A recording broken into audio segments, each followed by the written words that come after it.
Prodi Manajemen. Dalam video saya akan membahas tentang anuitas dari mata kuliah Matematika dengan dosen pengampu Ibu Irvia. Menurut ilmu ekonomi, anuitas merupakan teori keuangan yang berupa serangkaian penerimaan dan pembayaran tetap yang dilakukan secara berkala dalam suatu periode yang ditentukan. Anuitas terkait dengan perhitungan bunga, yaitu terdapat bunga flat dan efektif. Hal ini dilakukan untuk mempermudah kreditur membayar sejumlah angsuran setiap periodenya, misalnya dalam setiap bulan atau tahunnya. Bila bunga efektif, yaitu angsuran pokok, diperoleh melalui pembagian jumlah pinjaman dan masa tenor dari kredit.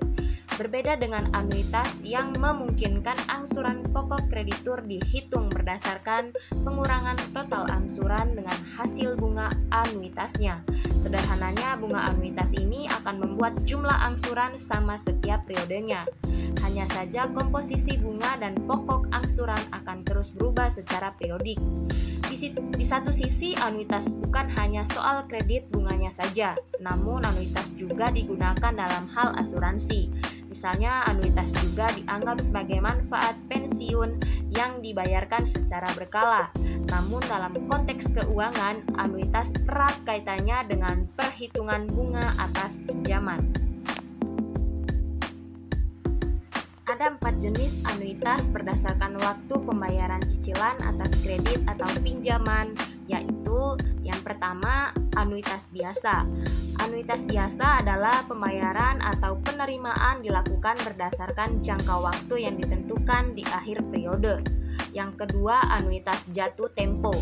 Anuitas jatuh tempo merupakan jenis anuitas dengan pembayaran atau penerimaan berkala pada jangka waktu tertentu di awal periode. Yang ketiga, anuitas tangguhan. Anuitas tangguhan atau deferred annuity adalah pembayaran dan penerimaan dilakukan berdasarkan waktu tertentu atau berdasarkan periode yang sudah berjalan. Yang keempat, anuitas langsung. Anuitas langsung adalah jenis anuitas dengan pembayaran atau penerimaan secara berkala atau sesuai dengan jangka waktu tertentu yang dilakukan secara langsung tanpa penundaan. Penilaian bunga anuitas. Ketika menentukan nilai anuitas, maka harus terlebih dahulu ada perhitungan nilai saat ini dari pembayaran anuitas di masa depan. Hal ini karena penilaian anuitas memiliki faktor nilai waktu uang, tingkat bunga, dan nilai masa depan. Nilai saat ini sendiri merupakan nilai aliran pembayaran yang didiskontokan oleh suku bunga. Perlu diketahui bahwa meskipun jumlah cicilan atau angsurannya sama, namun perhitungan bunga anuitas berbeda dengan perhitungan untuk bunga tetap dan efektif. Seperti yang sudah dibahas sebelumnya, bahwa anuitas menjadi modifikasi perhitungan suku bunga efektif yang tujuannya mempermudah peminjam melakukan angsuran dengan nominal yang sama setiap periodenya. Lantas, apa yang berbeda antara anuitas dan bunga efektif? Hal yang menjadi perbedaan antara anuitas dengan bunga efektif adalah komposisinya. Komposisi bunga dan angsuran pokok dengan bunga anuitas akan mengalami perubahan secara periodik sampai masa kredit selesai. Perhitungan ini dianggap lebih adil karena bunga yang dihitung dari sisa pokok kredit atau pinjaman yang belum dibayar. Di satu sisi memang terlihat anuitas lebih menguntungkan, namun beberapa juga dianggap menjadi kekurangan dari anuitas.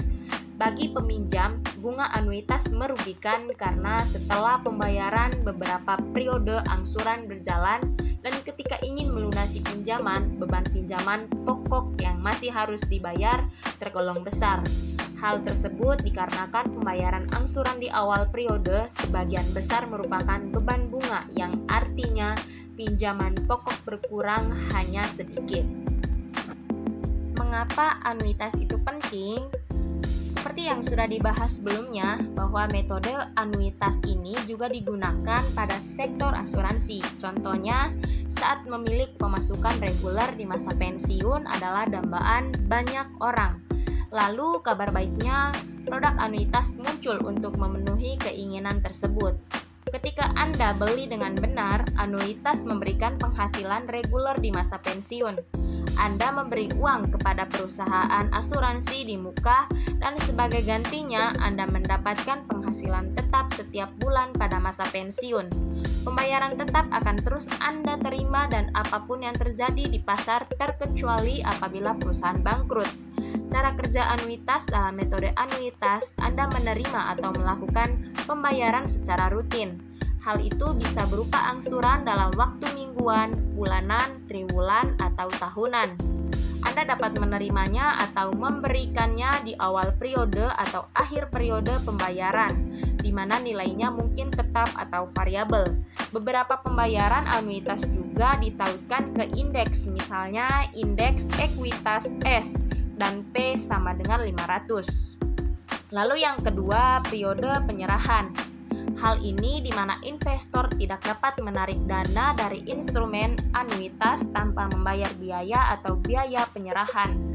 Periode ini dapat berlangsung hingga beberapa tahun dan menimbulkan penalti yang signifikan jika jumlah yang diinvestasikan ditarik sebelum periode tersebut. Untuk investor terlebih dahulu harus mempertimbangkan kebutuhan keuangan mereka selama jangka waktu tersebut. Misalnya, jika ada acara besar yang membutuhkan uang tunai dalam jumlah besar, maka baiknya untuk mengevaluasi apakah investor mampu melakukan pembayaran anuitas tersebut atau tidak. Yang ketiga, ada income, penghasilan rider. Pendapatan rider ini memastikan bahwa Anda menerima pendapatan tetap setelah metode anuitas ini mulai berjalan. Ada dua pertanyaan yang harus ditanyakan investor ketika mereka mempertimbangkan untuk memberikan pinjaman. Misalnya, pada usia berapakah ia membutuhkan penghasilan, berapa biaya terkait dengan pendapatan rider. Meskipun ada beberapa organisasi yang menawarkan penunggangan pendapat secara gratis, sebagian besar memiliki biaya yang terkait dengan layanan ini.